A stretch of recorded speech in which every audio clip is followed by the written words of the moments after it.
Good morning, everybody. Welcome to the Basketball Show. I'm your host, Paul Sir, along with Mr. Ryan Reed. Ryan, good morning. Good morning, sir. It's getting warmer every single day, and I'm happy to be a part of it. Well, absolutely. The melt is in full swing. We might get a little bit of a winter rerun this upcoming week, but overall, it's been very, very nice. Excited to be here with you today. We have a great show lined up for you. First of all, we'll talk about the poll question that we put together, and it's a little bit different than most of them. It's not a singular poll, and I'll read it today, Ryan, if you don't mind. Sure. Which is, what was most impressive? Here's a poll question. What was most impressive from this past week in the NBA? Was it Shaedon Sharpe's dunk in his 36-point outing versus Washington? And by the way, Shaedon's had big games around that. We're going to talk about that in a little bit. Second choice, is it LeBron's back-to-back performances versus Dallas and Minnesota? And you can add the Clippers in from last night in another Laker win. Was it Steph Curry's 56-point, 12 three-point shot outing versus Orlando?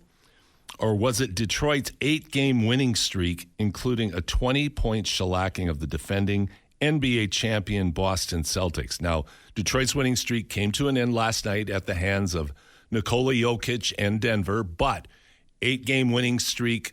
The last year, Detroit had the worst record in the league. This year, they're solidly in the playoff mix and are playing great basketball. So those are your choices. Ryan, you've tweeted it out.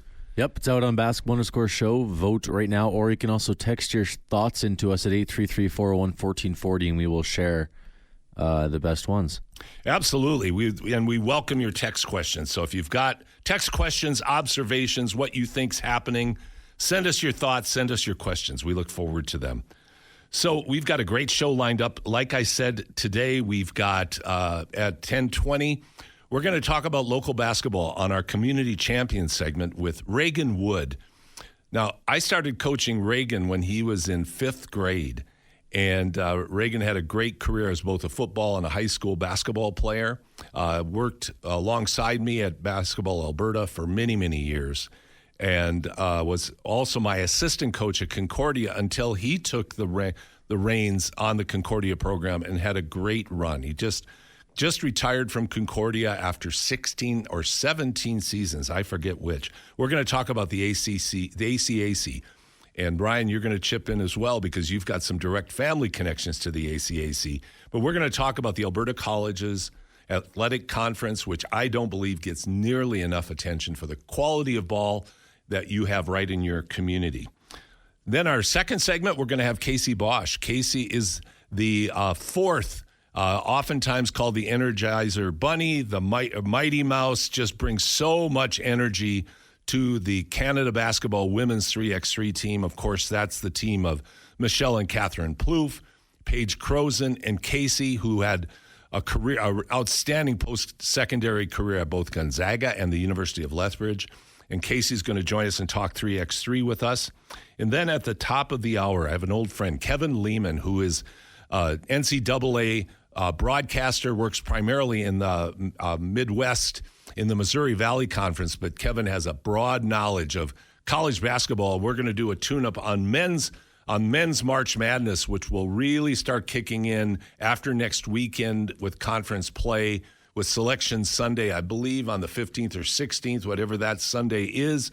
And March Madness is just around the corner, and we all know that's the best sporting event, bar none, anywhere, and really getting excited. And next week, we'll focus on women's NCAA March Madness as well.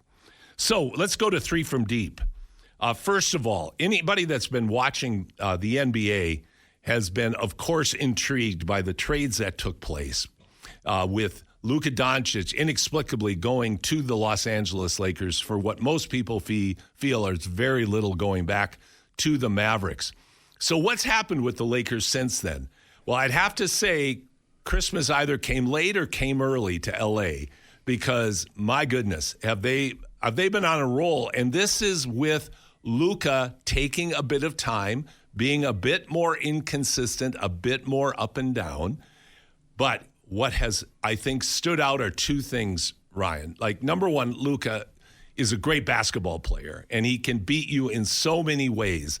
The underestimation of his ability as a playmaker and a passer and his intelligence I think is in the same category of basketball IQ as his now 40-year-old teammate who named LeBron James. I think everybody's heard a little bit about him, all-time NBA leading scorer, has just been on a tear. If you watch the game between the matchup between the Mavericks and the Lakers the other night, Luka was fine, 19 points, double-digit assists, etc. But what really stood out is, number one, Austin Reeves is really a good player. Like, he is the third option and a very viable option. But LeBron James, my goodness, his recent production has been unreal, and it's been efficient. Against Dallas, by far, he was the most impressive player, by far. And Dallas played well to battle with them, but LeBron was incredible. It's been a couple weeks of that now. I mean, it's been 22 years of that. But like, for this recency, it's been a couple weeks of it now, just dominating the play. Every single play looks like vintage LeBron. He's turning it back the clock. I saw a post the other day where his stats right now are better for the last couple weeks than it was for his for a couple of his MVP years. I was just, we'll talk a little bit about the MVP race later, but the writer who I really like with the New York Times has LeBron in fifth place for the MVP now in the league. The guy's 40 years old. I don't think it's crazy, honestly, to have it like that. It's in the month of February, he's averaging 29, 11, and 7. That's ridiculous. That's ridiculous. Like, what LeBron's doing doesn't just defy time, it sets a new standard. And I think that's something I'm going to touch on a bit later in a new segment we're going to do called Old School, where I'm going to focus on talking about a particular player that had a major impact in how the game of basketball has developed. And I'm going to go with real low-hanging fruit today, and that's Pete Maravich, and tell a couple of Maravich stories about a guy who really revolutionized the game. And a lot of what is happening now emanates from Pete Maravich. But what LeBron's doing is different from anybody. Not just and his depending age. How long he plays, he might be in old school while being currently in the NBA. He might get an old school segment while he's still playing. Yeah. You know, like he's in. No, LeBron's. I have never been a huge LeBron guy, just because something about the way his demeanor or whatever. But I didn't. And of course, there was always the, I'm going to take my talents to Miami, all that crap. But you cannot deny what LeBron James has been through his career and what he is now, presently. He's just setting new standards. What struck out to me, Ryan, in that game the other night, put back dunk. You got a sense for how big and strong LeBron is. Another was a Luka pass to LeBron, who was sealing in the low block, caught it, turned around, up, two-hand dunk. Like, the guy's so strong, so athletic, and so versatile, and plays the game the way most people dream of playing the game. And here's the thing about the Lakers now with Doncic and LeBron. I have no question that the complementary talents and skills of those two players may make the Lakers, even this year, someone to be reckoned with in the very tough Western Conference, because those two players play off each other really well and make such intelligent decisions with the basketball. Luka does not have to carry this team. The options of LeBron and Reeves are going to make his life so much easier when he decides he wants to do something individually. And they're only one game out of the 2 seed as well. Like, they can make themselves have home court through the entire playoffs until they see the Thunder in the conference final. 100%. Yeah, 100%. Providing it's the Thunder in the conference final. Yeah, I guess. You but I mean, we're all assuming. That's the only team they wouldn't have home court against if they got to the 2 seed. There was an interesting article I read today about who mathematically, let's go with some analytics here, which I'm not a big proponent of, but it's actually based on Phil Jackson. And Phil Jackson said a team can't win the championship unless it wins 40 games before 20 losses. And right now there are only 3 teams in the league that fill that category. So, of course, we all know it's the Thunder and the Cavs. Who's the third, Ryan?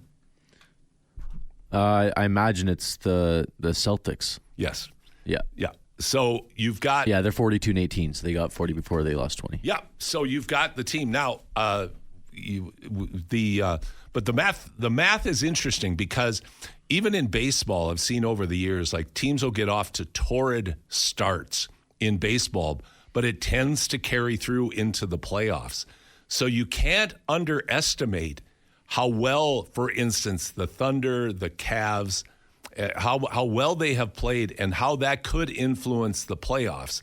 Now, the difference in the NBA, though, between other sports is over 7 games in the game of basketball, you can really figure out on the defensive side what the tendencies and strengths are of your opponent and focus on taking away those strengths, unless they're just so much more talented than you. And I would point to last year's NBA Finals for that, where the Mavericks tried to do that to Boston, but Boston was just too talented and overwhelmed the Mavericks with their ability to shoot the three from so many different positions. And no one on the Mavs could shoot the three outside of Luke and Kyrie. No one could hit anything. That's right. PJ Washington failed miserably. Derek Jones Jr. couldn't hit anything. Absolutely. No, those are great points. But it's an interesting theory, and there's actually something to it. Now, the next in the three from deep is Steph Curry's 56-point performance. There are certain magicians. There are certain extraordinary outcomes in all aspects of life, but let's just focus on sport. Steph Curry's jump shot is the Stradivarius violin of jump shots. It's the purest, best shot of all time, technically, fundamentally, and results-wise. And it was on full display in his 56-point outburst in a game they really should have lost. It wasn't just a guy going off on a night and beating up on a bad team. They were down 17. It was a 17-point comeback. 17-point comeback on the back of Steph Curry having one of those magic nights. Yeah, Curry, for those who haven't heard, obviously 56 points. He was 16 of 25 from the field, 12 of 19 from three, 12 for 12 from free throw, and he had 22 points alone in the third quarter. One Magic fan tweeted out on Twitter, Steph went 12 for 19 tonight from three in this game. I'm not sure we have a guy that could go 12 for 19 in an empty gym. It's true. And another fun fact for the night was the first time Curry dropped 50 was exactly to the day 12 years ago of the 56-point game. So I love those coincidences. A 12-year span of just 50-point dominance. Unbelievable. Now, I don't have the stats off the top of my head, but there's a stat out there. Look it up, Ryan, of how Steph has had a ridiculous number of 9 or more three-point games. And the second place player is Damian Lillard with 14. 45. Next is 14.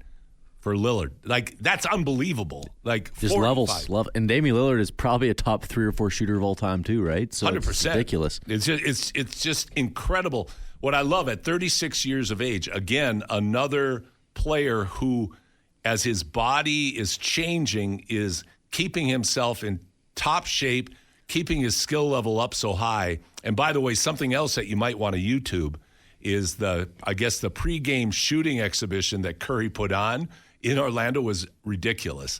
So, I mean, with Curry, we really do have a magician. The prettiest shots in sports to me are Curry's jump shot and Roger Federer's backhand. Those are the most spectacular two shots that I can think of. I did not have Roger Federer being mentioned on the basketball show on my bingo card. So that's just well done. That's I love tennis. But I think Curry is Amadeus. He's Mozart. He's just composing things at a different level. And what I love about Curry is his ability to score off the dribble, both sides, incredible. His ability to shoot the teardrop. Like we talk often on this show, Ryan, about the beauty of SGA's mid-range game. Teardrops, pull-ups, that sort of thing. Gilgeous-Alexander. But with Curry does the same thing. And one extra point. That's right. And I think Curry's like he's a better 3-point shooter than anybody, regardless of the percentages. Nobody is a deadlier 3-point shooter than Steph Curry. But I think like with the Golden State Warriors too, another trade bonus, both for the play of Jimmy Butler, even though he's been in single digits the last 2 games. He is not the kind of player that the Golden State Warriors have to rely on game in and game out to get 20 to 30. But I think when playoffs come, again, going back to that concept of over 7 games, when teams really start locking down on Steph, for instance, to have a second option like Butler is where theoretically he should shine. Final in the three from deep is Shaedon Sharpe's night. Is this a moment or an arrival? For people who haven't seen the dunk, you have to go online and watch the dunk. You don't even have to put dunk. Just look Shaedon Sharpe up, and 100%. Start spelling Shaedon, and it's going to come up. Like, it's unbelievable. The athleticism, the explosion, everything about it was spectacular. But what makes it more meaningful is the fact that he had 36 that night, and it's surrounded by career high 3 other 20-plus point games. So this young Canadian who had a lot of hype coming into the NBA, who's been, I think, it's fair to say, somewhat up and down since he arrived in the league, has really started to come into his own for the Trailblazers. And, of course, that's great for the Blazers, but it's great for Sharpe, and it's great for fans in Canada because now you've got another Canadian with a tremendous upside that's starting to emerge. I would, for that one, I'm going to say he has arrived, but I would still pump the brakes about him being like anything, like an all-star level player. He is averaging, post all-star break, he's averaging 21, 4, and 3, which is pretty good, especially considering he's only playing 26 minutes a game. But his electrifying ability, I think, is going to transcend him into a tier of NBA players that have a ton of highlights, but are never like ever a super talented all-star player, if that makes sense. Like, think about Aaron Gordon and Zach LaVine during the dunk contest, like maybe that kind of thing, where it's like people are going to tune into Shaedon Sharpe now, and he's obviously more than just a dunker, but I think he's probably going to be like a max 18, 19, 20 point per game player, I think, in his prime, which is still a very talented player. But well, you could be right. And I think maybe I overstated what I was trying to express. He's certainly not an all-star.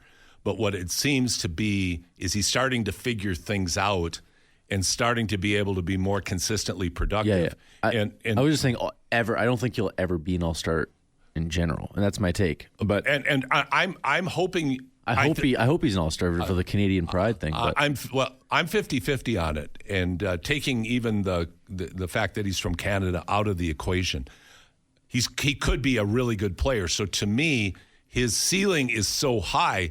It's really going to come down to how hard he's willing to work and if he stays injury-free, which is always the X factor for everybody. So, like for Shaedon Sharpe, he's had a great run. It may just be a flash in the pan. Maybe it's Linsanity. We don't know. But I think the fact that he has all this talent and ability and he's starting to score in a greater variety of ways bodes well for him, but it'll be game to game, week to week, month to month, and year to year before we really know. He'll have to improve that. He has 32% from 3% from 3 right now, and at 6'6", you got to be able to shoot a little bit better in that NBA. Would you say? Oh, 100%. Yeah. So he's got to up that 30. He's a career 34% shooter, but you probably want to be in the late 30s minimum if you're a 6'6". Mid 30s. If you're shooting 35% in the NBA, you're okay. I guess so. But if you're a shooting guard, they expect a little more, maybe, or no?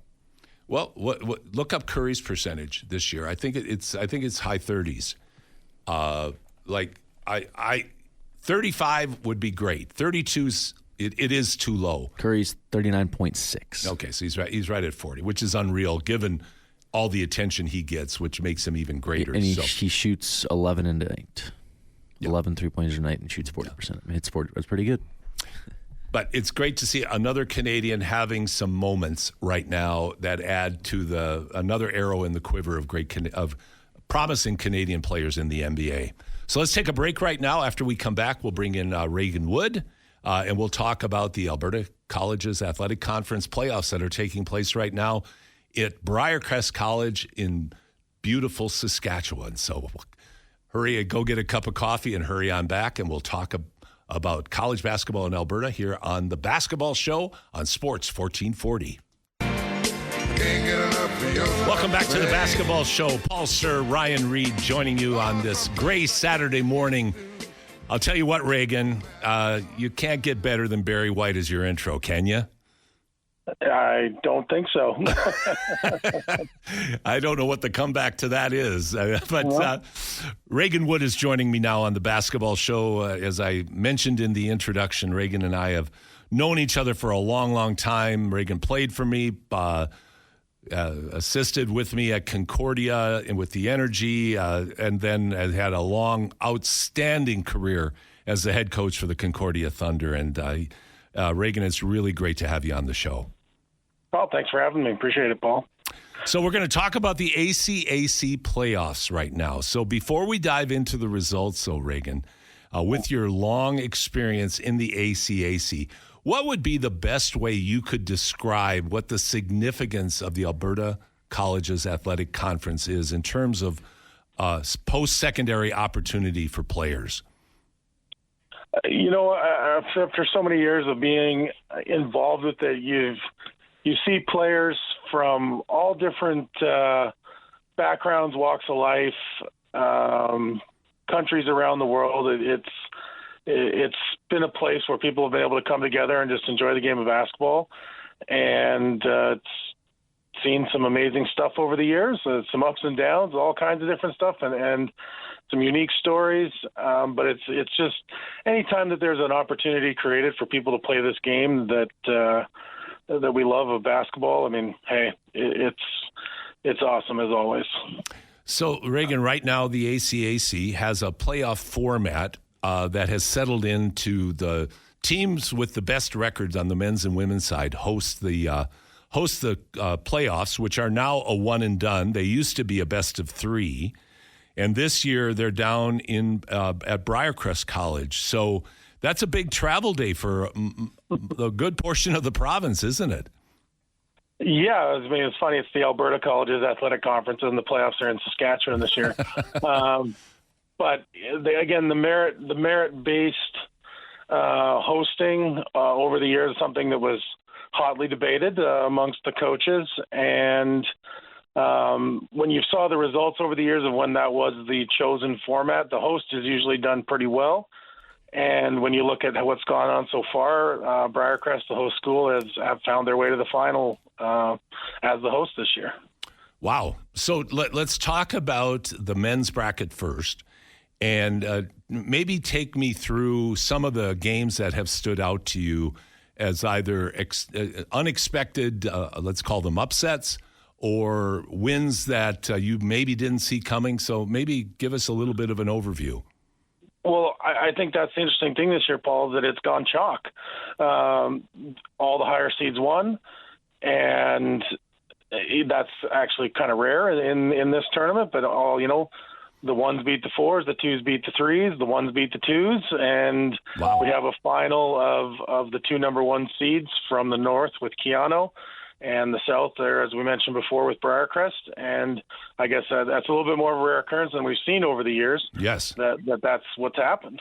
Now, in your opinion, Reagan, was Keano, were they both the best teams? And this is the way it should have been. Like it would have been a big upset for either team to have been beaten to lead to this point. I don't think it would have been an upset if anyone had lost, but you're also not surprised to see them win. I think there was, watching the league throughout the year, there was a lot of parity. But over the course of the season, it played out that these were the two best teams, by record. Keano being the defending ACAC and national champion.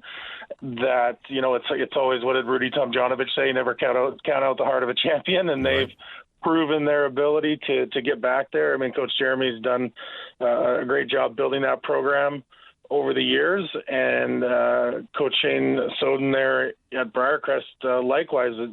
Programs built in different ways, but have come to that same outcome there of a championship opportunity tonight there in Caronport, Saskatchewan. Caronport, Saskatchewan.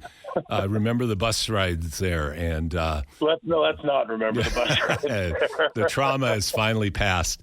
I'm talking with Reagan Wood, former coach of the men's Concordia Thunder team in the ACAC. presently working with the Alberta Basketball Association, joining me here on the Basketball Show. Now, Reagan, is there one men's team that stood out to you that you thought might have a chance to beat either Keanu or Briarcrest to get to the finals? I think the Nate Ooks had a real good shot, and they gave Briarcrest a really good run yesterday. They were up almost 10 early in the fourth quarter last night in the semifinal, and they had a shot. I think Coach Adika there, who's just retired from playing with the Stingers in his first year as a head coach at the collegiate level, I think has done a great job putting together a good team and a fairly young team. And I think what bore itself out yesterday was Briarcrest was a little more experienced, from a playing standpoint, and probably from a little bit from a coaching standpoint. Not that you can't pull those things off. As a young coach, I experienced some success with that myself as a younger individual on the bench, but I think they had a real shot. Nate had a lot of length, and that's something you needed to counteract with Briarcrest. I think where Briarcrest, like I said, with their experience and observing them all year, they had the depth too. They were able to get to 8, 9, 10 deep on their roster and be able to have that balance. A lot of guys they can put in the game that could have a real positive impact, and over the course of 40 minutes, I think that's what bore itself out for them to be able to get to the final and beat Nate yesterday. Let's jump over to the women's side right now. Who is in the finals on the women's side of the bracket? So their schedule a little different. They've only played their quarterfinals. Okay. So we're going into semis today, and State was very strong this year, and then the host Kings Eagles, who are hosting here in Edmonton. They've both gotten through. So I would look to see both of them get to the final. They've been very strong all year. And I'd be surprised if it went a different route. There was obviously some interesting things on the women's side this year that changed a little bit of the dynamics of who and when and where might have ended up where they did. So, and maybe I'll shed a little bit of light on that very cryptic description, but from my position, I don't have the same pressures that you do. Let me put it that way. There was a highly controversial situation that evolved at Lakeland College in Lloydminster, where the head coach was released from his contract suddenly, and in a very controversial manner. And the irony of it was Lakeland was the national champion last year. Chris King, the head coach, was the coach of the year nationally. And then this happened. But there's still a lot that's going to come out about that particular situation. I guess where I would like to go back to is our original discussion about the quality of this league. Both national champions on the men's and women's side came from the ACAC last year. Mm-hmm. And it's been a while since we've done that. I mean, on the men's side, State Trojans had a really great run and had won, finally had gotten over the hump. They'd taken it to us all for a number of years, unfortunately, for those of us who were right there with them, but could never get over the hump with how good those state teams were. They eventually won the national championship 2 years ago. Keanu followed it up last year on the men's side. So we've actually gone back-to-back on the men's side. And this year with Lakeland last year on the women's side, they hosted, they won it. Coach King was the national coach of the year. I have no problem saying Chris is a tremendous guy, and I wish nothing but the best for him. And I hope that this situation is able to get properly resolved, because I think Chris, kind of dealt a very unfair hand there with how things have been handled. So, had Lakeland had their season go the way it should have gone, I think we'd be looking at a very good chance of them repeating with the talent that they had on that team. So it doesn't really matter, Reagan, does it? Whatever league you're in, we're only just a breath away from controversy and upset happening. And it's those uncontrollable factors that oftentimes, whether it's injuries or a situation like this, that can really make a huge difference in the fate of a particular team or program. So, Reagan, as we move now into the latter part, I'm going to close with this, the latter part of the NBA season. I'd love to get your take on who your favorite is for the championship this year, and which player has really stood out to you this year. Well, I mean, I think I'd be a bad Canadian if I didn't say SGA, Shai Gilgeous-Alexander with the Oklahoma City Thunder has been tremendous to watch. I think that's a great young team with some phenomenal pieces, and they've got Holmgren back now. Hartenstein was injured at the start of the year, so now they're getting their size and their presence back in the middle. Jalen Williams on the wing, another great Canadian, and Lou Dort that we actually got to watch here in Edmonton. And I think, what was it, 2014? 2014, that's right. 2014, RJ Barrett, Lou Dort as 15U players representing Ontario and Quebec, and now you see them plying their trade there in the NBA. But, to see if the Thunder could go on a great run and get to the final and see what happens, I think that would be tremendous. But yeah, watching SGA has been one of the few treats. There's a lot about the NBA these days that you might not like All-Star Weekend, for example. Yes, but, that was not one shining moment. That's for sure. No, there were zero shining moments that weekend, I'd say. Yeah. But I think watching them has been probably the most enjoyable NBA content this year. One of the things I do like to always bring up in the program is when there are special moments that have taken place that people probably aren't even aware of. But the year that you're referring to, Reagan, where Lou Dort and RJ were both here playing, Alberta basketball at the time did something that had never been done before and has never been done since, where we hosted the boys and girls U15, U16, and U17 national championships here. And so we had the Saville Center just buzzing with all of these different age groups, and intermixed into that were the players that you just mentioned in this wonderful spectacle that had over 100 NCAA coaches in town, and also virtually all of the U Sports coaches and ACAC coaches were here. I mean, it was a great, great show. And of course, it was never renewed because for reasons that you can't explain. Maybe it was too good. Maybe it created inferior feelings in other provinces, but you were such a huge part of that. That was a great show, wasn't it? Oh, it was, having been a part of that event now for 12, 13 years, from coaching and organizing and observing and all different aspects of it. It's such a special experience, and you see the names that have come through over the years, and the moments and the experiences. Not only like that year, the next year coaching, we were out in Halifax. It was RJ again. Now he'd moved up to the 17U level, playing against Nate Darling and the Nova Scotia team at home in Halifax. Game went to overtime. Packed house, phenomenal game. In that game, Nate Darling unfortunately topped our guy Steve Sir's record for points in a final at that tournament. But a tremendous game to watch and be a part of. And I believe it was Andrew Nemhard was also on that Ontario team, but he was injured and was unable to play. I think he had a broken thumb or a broken wrist or something that summer, and but would have been on their roster that year. And Nova Scotia pulled the upset over Ontario in that final, and it was awesome. Like, again, the moments that happen, you look at it, and not to make the same comparison, but Four Nations Cup with the U.S., you get people representing their province with pride, or representing, or whatever it is, those international or regional representative type events where people just take pride and play for the love of playing it and representing where they're from, can generate some amazing moments and amazing games.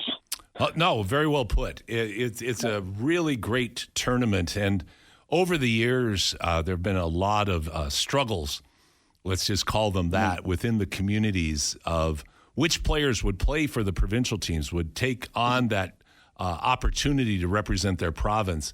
And it's always been a head-scratcher when, let's just say, influencers will tell young people not to play for their province, but that it's in their best interest to maybe go a different direction. But then you see players like RJ, like Lou Dort, who Nate Darling. And Nate Darling, for those that don't know, had an outstanding NCAA career, has been in the NBA off and on, and is playing extremely well overseas right now. He's a great player.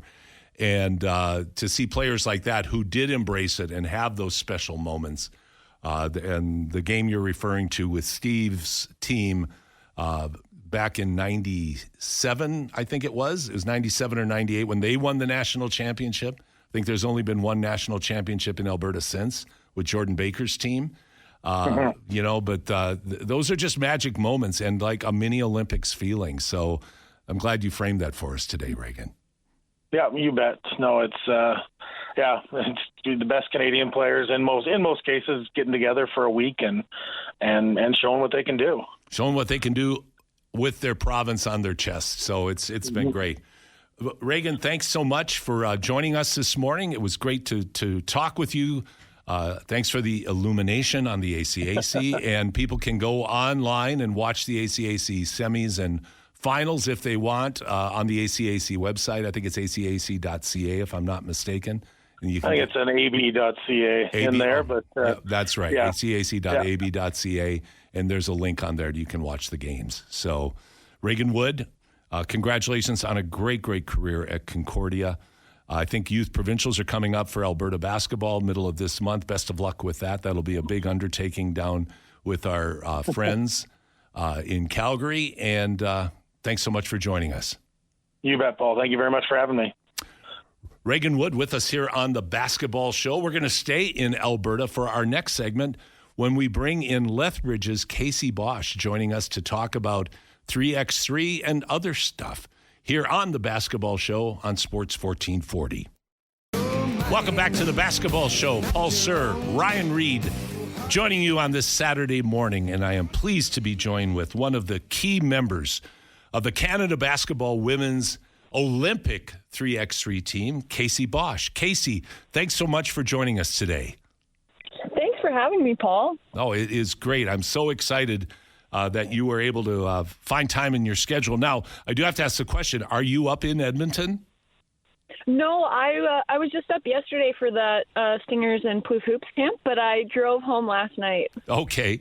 How was the camp?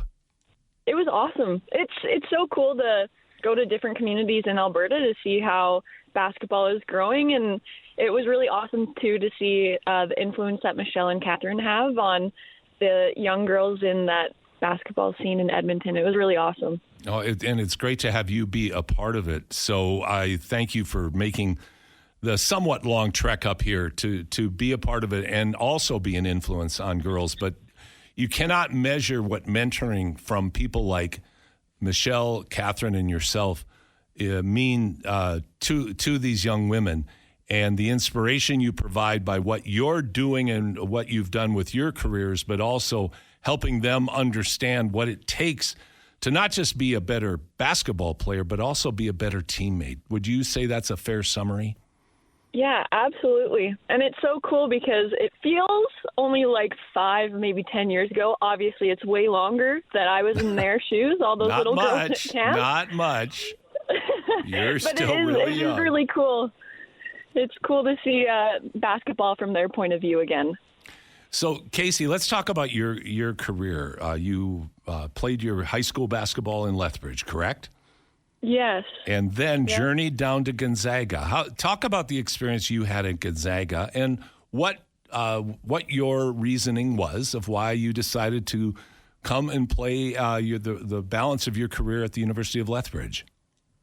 Yeah, so I initially wasn't even 100% sure if I wanted to play basketball coming out of high school. I felt a little bit burnt out just playing summers, provincial team and stuff, and wasn't sure if basketball was going to be the road for me. I had gotten a scholarship offer for volleyball, actually, to Gonzaga before I had been offered a basketball scholarship. My goodness. So that's impressive.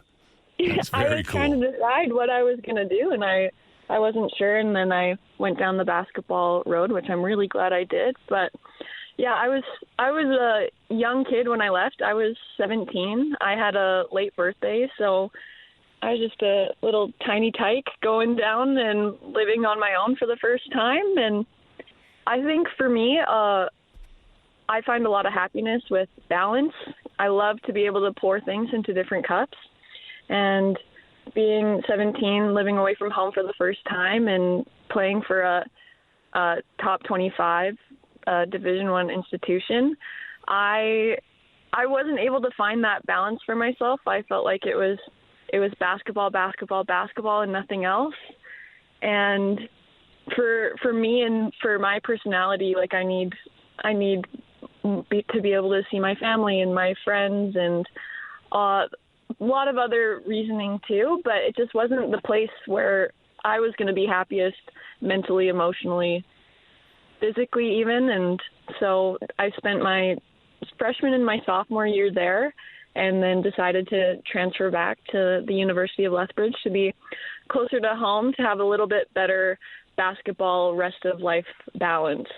Well, it's interesting that you frame it that way, Kacie, because oftentimes becoming a good enough player to receive a Division I offer from the U.S. is perceived as the be-all, end-all. It's the top of the mountain. It's what everybody strives for and dreams of. But the reality of it is exactly as you describe. I mean, there's a tremendous price and high expectations that when you're part of a Division I program, and Gonzaga is not exceptional in that way, it's your life. You're there, fitting. It's not that they don't want you to be great student athletes. They want you to do that, but you've got to fit the student part in around the athlete part, not vice versa, correct? Exactly, yeah. So now you're back in Lethbridge. You finish out your career, and you mentioned, and thank goodness you decided to go with basketball, not volleyball. And I always say the most depressing place in the world to go to for a basketball coach is a volleyball practice. When you see all these tall, athletic men and women playing this other game that can jump out of the gym. It is just, and Alberta has such great volleyball, not making light of it at all. The volleyball here is just incredible, world class in all respects. So you decide you play in Lethbridge, you play for Coach Dave Wacknuck, and talk about what then happened that drew you into the world of 3x3. It's funny because when the Plouffe sisters and Paige, because they are the pioneers of the women's side of 3x3 in Canada, and no doubt about it, when they were starting their journey, Catherine had reached out to me over Facebook Messenger and had asked if I was available to play. And this was summer of 2019, so it was their first ever summer doing 3x3. But I was just going into my 5th year for university, and I was working my weed whipping job in between semesters of school. And so I had messaged her back and said, I can't do it right now. Like, I'm really focused on my university season up and coming. I had never really heard of 3x3 before either. And I just told her I really want to focus on my university team, but if there's any chance or any opportunity in the future, I would love to see what it's all about. And that was kind of it. So flash forward a couple years, 2021, I believe it was, Paige had reached out to me and asked if I could go to a tournament in Montreal to compete with the national team. And at that point in time, again, I had graduated 2020. It was COVID. Things were a little bit weird. Everything was a little uneasy.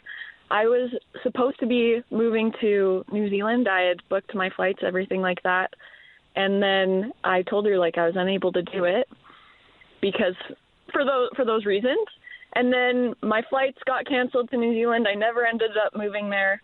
And then 2 months later, in November, I got asked again if I'd be able to go to the Americup in Miami, the inaugural 3x3 Americup, where I met you as well. Yes, that's right. And so that one I was available to go to because I was not in a different country. I was still in Canada, and I said, yeah, sure, let's do it. And that's kind of how I got my foot in the door and just kept coming back to tournaments and kind of got in the fold that way. So really everything was stacked against it, and turns out it's exactly what needed to happen. Everything was stacked against it, and somehow they found a way, and what a way it's been. And I'm talking with Kacie Bosch, a member of the Canada Basketball 3x3 National and Olympic team, here on the Basketball Show on Sports 1440. So, Kacie, let's talk about 2024, the Olympics. Talk about the experience of qualifying, because you guys made it real interesting to get there. And then you got there and you got to the Olympics. Talk about the journey of 2024. Yeah, 2024 was a grinder of a year. We started our qualifying journey with a women's series tournament in the States. We were, it was beginning of April, mid-April, so we had a tournament there, and then we flew to Japan after that for our first Olympic qualifying tournament, where we ended up making it to the final of that tournament. Only one team got to go out of that first OQT that we went to, and Australia beat us down to the wire. So Australia qualified for that tournament, but luckily we had another opportunity. We went to Hungary the next, I think it was like 2 weeks or something like that. 2 weeks later, we went to Hungary for our second OQT. The top 3 teams of that tournament were going to qualify for the Paris Olympics. And so we knew going in that there obviously were better odds now that it was top 3. So we made it to the semifinal, and we were playing a Spanish team that we have seen a million different times. They're super talented. Again, goes down to the wire. One of the Spanish girls got a rebound through a shot backwards over her head with no time left on the clock. They hit the bucket. They won the game. And so they got that automatic bid into the Paris Olympics. But because it was a semifinal, we got to go to the absolute last game to qualify for the Olympics.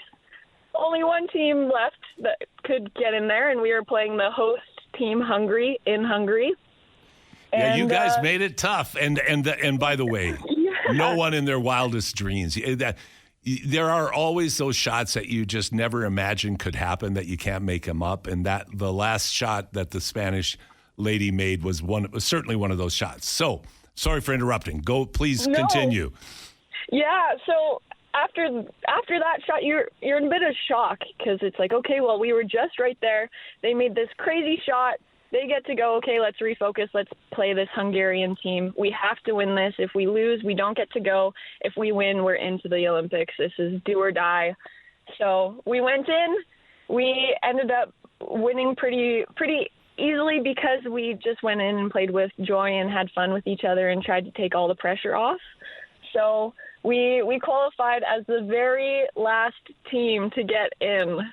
My goodness. So now on to Paris, and it's a very different tournament. Michelle, Catherine, and Paige have been on the program before. They've shared with our listeners that it's very different to play mostly one game a day, but over a period of a week is completely different than a 2-day event that you always play in 3x3 tournaments. So now you get to the semis.